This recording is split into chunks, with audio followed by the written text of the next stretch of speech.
Em casos de doença grave, não conta carência, não existe carência para doença grave. E aí, a associação, os órgãos de criação de leis, né, e aprovação de lei, a Câmara e o Senado, estão ali batalhando para ser aprovado o projeto-lei, para aprovada a lei, que reconheça que o DH esteja ali na lista de doenças graves. Só que essa lei, que tem essa lista de doenças graves, ela foi criada em 1988. Em 1988 até 2025, muitas doenças graves foram descobertas. E essa lista, ela já está defasada. Essa lista, ela já não preenche o contexto social que a gente vive hoje.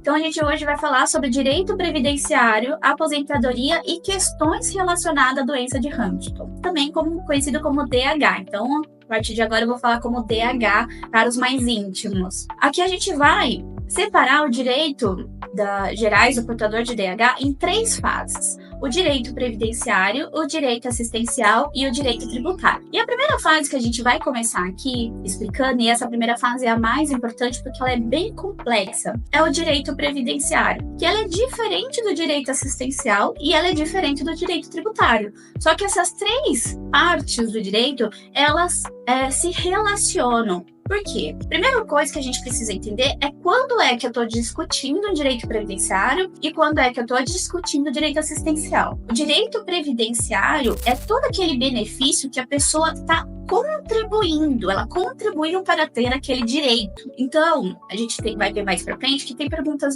no sentido, eu nunca contribuí. Nessa questão, seria o direito assistencial. Apesar desses 2 sistemas serem geridos pelo mesmo órgão, que é o INSS, eles são benefícios diferentes e eles têm requisitos diferentes, tá? Então, é muito importante a gente entender isso. Então, vamos começar primeiro pelo direito previdenciário. Então, qual é o direito previdenciário? Quais são os benefícios que estão nessa primeira etapa? É os benefícios por incapacidade temporária, conhecido como auxílio-doença. E aí eu vou explicar o porquê mudaram o nome do auxílio-doença. O benefício por incapacidade permanente, que é a aposentadoria por invalidez. Então, quando vocês fizerem um pedido, ver ali, você está solicitando benefício por incapacidade temporária ou benefício por incapacidade permanente? Incapacidade temporária, ela quer dizer auxílio-doença. E quando ele falar permanente, é a aposentadoria por invalidez. A aposentadoria da pessoa com deficiência, porque muito se discute, né, sobre doença grave, mas a gente também tem que analisar que o DH, ela também pode ser caracterizada como uma deficiência. E como uma pessoa com deficiência, ela tem direitos próprios e leis próprias. Apesar de não ter ainda uma lei própria do DH, ela está abarcada por leis gerais da pessoa com deficiência e de doenças graves. E, por fim, a pensão por morte, que também ela tem ali as suas peculiaridades quando reconhecido que a pessoa tem uma deficiência, portadora de uma deficiência. Só que aqui a gente tem que dar um parênteses, né? A pensão por morte, ela não vai fazer diferença para o segurado ali com o DH. Não é para ela, mas sim para os dependentes dele. Por quê? Ele vai ter uma vida normal, ele vai casar, vai ter filhos, né? Ele ou ela. E ele tem o quê? Dependentes. E na hipótese dele vir falecer, ele tem o quê? Ele pode beneficiar essas pessoas se ele estiver ali recebendo o benefício ou tiver ali no momento do óbito direito ao benefício. Então, ou ao contrário, né? Ele tinha uma mãe, tinha um curador, um tutor que cuidava dessa pessoa, ele era dependente financeiramente dessa pessoa e essa pessoa vem a falecer, ele tem o direito à pensão por morte, que é calculado de forma diferente quando reconhecido ali uma deficiência ou uma invalidez. Então, eu vou explicar mais nessa próxima etapa. E aqui, vamos entender as questões de quando eu tenho direito a esses benefícios por incapacidade, desses benefícios por incapacidade. Então, a primeira pergunta que eu separei aqui, que mandaram lá no WhatsApp, é a seguinte: para uma pessoa que já está com sintomas da doença, pode ter auxílio previdenciário? Aqui é os sintomas. E aí aqui a gente vai entender o porquê eles mudaram o nome desses benefícios. E agora é auxílio por incapacidade temporária e auxílio por incapacidade permanente. Auxílio-doença, vê se vocês concordam comigo, dá a entender que só o fato da pessoa ter o diagnóstico e ter a doença, ela já tem direito ao benefício. Vocês concordam? Não dá a entender isso? Então eles mudaram o nome. Por quê? Para esses dois benefícios, não basta você ter os sintomas, não basta ter uma declaração do diagnóstico. Esses sintomas, de alguma forma, ele está limitando ou te incapacitando de realizar suas atividades habituais. E o DH, ele tem uma peculiaridade, ele tem a limitação cognitiva, motor e psiquiátrica. Ela pode começar aos poucos, um por um. Ele pode começar com sintomas dos 3 ao mesmo tempo. Pode ser que ele comece só por um e vai progredindo para outros. Então, ela tem essa peculiaridade. E aí, a gente tem que analisar quando esses sintomas vai começar a afetar no dia a dia, né? Como esses sintomas, conforme o contexto social dessa pessoa, conforme o trabalho daquela pessoa, aquele sintoma vai limitar ela continuar realizando as suas atividades habituais. Então, é isso que vai caracterizar a primeira fase, primeiro requisito para ter o direito ou não. Então não basta você ter os sintomas, porque eu vi ali nos estudos, né, que em regra os sintomas começam a surgir ali com base nos 30 anos de idade e ele vai progredindo, ele progride em alguns casos muito rápido, né? Então pode ser que isso se confunda. Então vocês fiquem muito atentos, familiares principalmente, tá ali acompanhando um filho, um marido, como que aquele sintoma está refletindo na vida da pessoa, porque no primeiro momento às vezes a gente nem percebe, né? Fica ali meio oculto. Mas quando a gente perceber que aquilo está dificultando, impedindo dela trabalhar, dela ter uma vida social, aí sim, esse é o momento que precisa ter um laudo do seu médico explicando a doença, explicando o diagnóstico, explicando como esses sintomas, esses diagnósticos está impedindo a realização das atividades habituais. Por exemplo, é uma pessoa que tem LER, né? Não equiparando, mas uma pessoa que tem LER. Ela tem LER e ela trabalha no computador. No primeiro momento, parece que não incapacita aquela pessoa. Ela tem ali uma limitação, uma dor,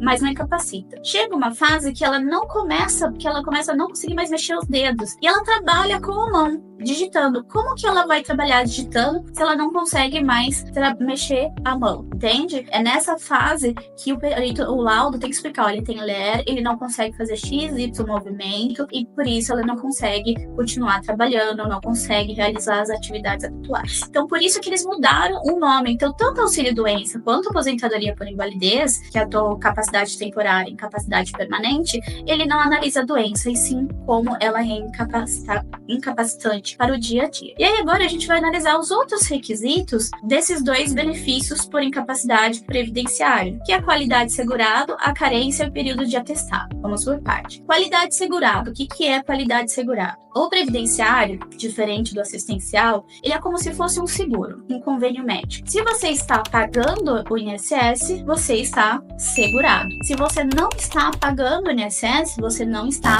segurado. Logo, você não tem qualidade de segurado. Então, você não está protegido pelos benefícios previdenciários. Então, se você teve um benefício negado por falta de qualidade segurada, é porque o INSS analisou ali e viu que você não está contribuindo. Só que temos uma brecha aqui. Quando a pessoa deixa de contribuir, ele tem, em regra, um período de 12 meses que, mesmo sem contribuir, ele ainda está protegido pelo INSS na qualidade de segurado, mesmo sem contribuir. Esse período a gente chama de período de graça. E aí, temos uma outra situação, que aí aqui que a gente fala que o direito está nos detalhes, então está nas vírgulas, e que o INSS costuma não analisar essas vírgulas, e quando a gente é especialista, a gente tem que correr atrás desses detalhes, né? Se uma pessoa, por exemplo, era CLT e foi desligada, ela foi dispensada, ela não foi ela que pediu as contas, a empresa que demitiu ela tem esses 12 meses prorrogado por mais 12, então vira 24 meses, em 2 anos, ainda protegido pelo INSS, né? Protegido pela Previdência. Então, se você teve um benefício que foi negado por falta de qualidade segurado, mas você viu que você foi demitido da empresa, então você tem ali os 12 meses e mais 12, então 24 meses protegido, e o INSS não analisou esses 24 meses, você pode recorrer ou entrar com ação judicial para discutir isso. Em regra, eu sempre recomendo, para casos de benefícios por incapacidade, discutir na via judicial, porque os recursos administrativos vem demorando mais de 2 anos para entrar na lista de julgamento. E em 2 anos, em regra, que aí depende aqui de estados e municípios, tem município, principalmente quando é muito interior, são mais lentos, né? Mas em regra, eles acabam sendo em 2 anos resolvido tudo. Então acaba sendo bem mais rápido. Então, se você tem esse período, viu que você, poxa, eu fui desligado, meu benefício foi negado por isso, já pode ver que aqui você pode recorrer do seu direito de receber o benefício por incapacidade. E aqui tem mais uma possibilidade para se estender por 3 anos, que é o quê? Bom, eu tive a última contribuição como contribuinte obrigatório, que é CLT ou empresário autônomo. Facultativo é só 6 meses. Fui desligado e eu tive 10 anos anterior de contribuição de forma ininterrupta, sem perder essa qualidade segurada. Se você preencher esses 3 requisitos, essa qualidade segurada se prorroga por 36 meses, então por 3 anos. E o INSS, em regra, ele não analisa essas extensões da qualidade segurada, então a gente precisa observar isso. Agora, a questão de carência. Em regra, os benefícios por incapacidade,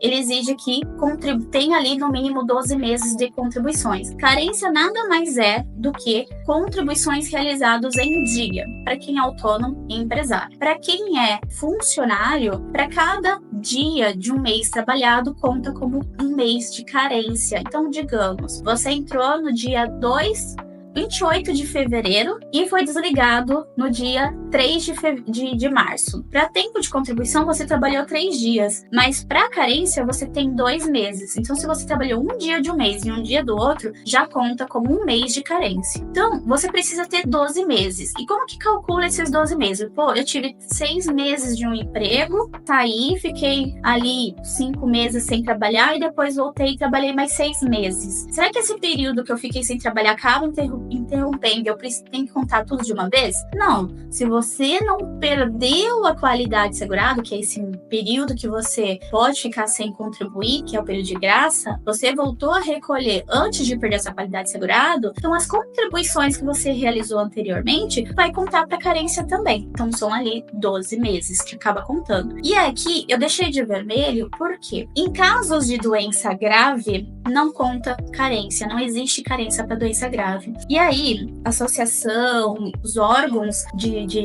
criação de leis, né, e aprovação de lei, a Câmara e o Senado, estão ali batalhando para ser aprovado o projeto-lei, para aprovada a lei, que reconheça que o DH esteja ali na lista de doenças graves. Só que essa lei, que tem essa lista de doenças graves, ela foi criada em 1988. Em 1988 até 2025, muitas doenças graves foram descobertas. E essa lista, ela já tá defasada. Essa lista, ela já não preenche o contexto social que a gente vive hoje. Muita coisa aconteceu desde 1988. E aqui é que tem o pulo do gato, que a gente chama. Se o seu benefício não foi reconhecido porque não reconheceu a carência, você não precisa aguardar essa aprovação de lei para poder discutir o seu direito, o seu benefício. Por quê? Até porque a gente sabe que uma lei para ser aprovada, ela demora anos, muito tempo. Às vezes, tem uma lei que a gente está discutindo para aprovar o reconhecimento de direito especial de vigilante, eletricista, depois da reforma, que ela surgiu em 2019. Olha só, a gente está em 2025 e ela ainda está na primeira fase de aprovação. Então, em vez de você aguardar esse projeto de lei, a gente pode discutir isso na via judicial. Por quê? Os órgãos administrativos, eles estão vinculados, eles são obrigados a cumprir exatamente o que está escrito na lei. Se está escrito A, é escrito A. Se está escrito B, é escrito B. Eles têm que fazer aquilo. Mas o judiciário não. Eles têm essa liberdade de interpretação extensiva. Então, o que é o judiciário? E isso nacionalmente, tá? Não é só no estado de São Paulo ou no estado, em outros estados. É nacionalmente, o Brasil inteiro. Isso já foi classificado pelo STJ. Que aquela lista, ela não é taxativa. O que quer dizer o quê? Não é o que está na lista que deve ser reconhecido como doença grave ou não. Ela é exemplificativa, ela só dá um exemplo. Então, ela dá ali sugestões. É isso que eles interpretam. Então, outras doenças graves que não estejam na lista, mas realizada uma perícia nessa ação judicial, a qual o perito bate o martelo, que é reconhecido como doença grave, então, sim, ele vai reconhecer o benefício, mesmo não tendo ali a carência necessária. Mas, diga-se, não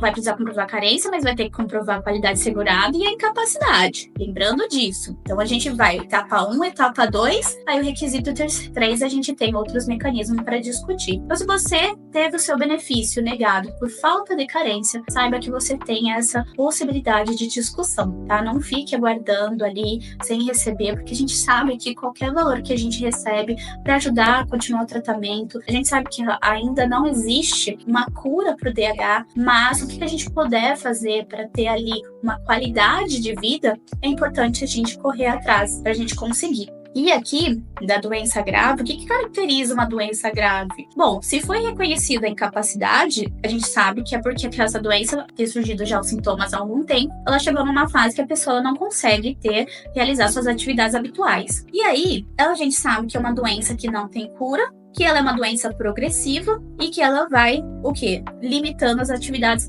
cada vez mais, né? E ela é degenerativa. Então, isso ela caracteriza como doença grave. Quando é uma doença que tem cura ou tem como amenizar o máximo possível os sintomas e a incapacidade da pessoa, aí ela não é considerada doença grave, tá? Então, quando a gente analisa a lista ali de possibilidades de doenças que são consideradas graves, a gente vê que ela segue exatamente esse parâmetro. São doenças progressivas, são doenças que não têm cura ou de cura muito, muito complexa, como o câncer, né? Que hoje a gente, graças a Deus, muitas pessoas estão conseguindo se curar do câncer, mas é um tratamento muito complexo e ela limita cada vez mais, ela é degenerativa, cada vez mais, cada etapa da vida da pessoa, aquela doença, ela vai sendo agravada. Então, a gente vê que a UDH, ela preenche esses requisitos. Então, cabe a gente, na ação judicial, comprovar isso. E, por fim, o último requisito para conseguir o benefício previdenciário, nesse caso, é só para quem é funcionário. Quem é autônomo, quem é facultativo, no primeiro dia de atestado já consegue pedir o benefício se comprovar os requisitos acima. Mas para quem é funcionário, ele só pode solicitar esse benefício a partir do 16º dia de atestado. Então, vamos lá. Você recebeu o primeiro atestado e teve 10 dias de afastamento. Aí, passou um mês, você recebeu mais um atestado com mais 10 dias.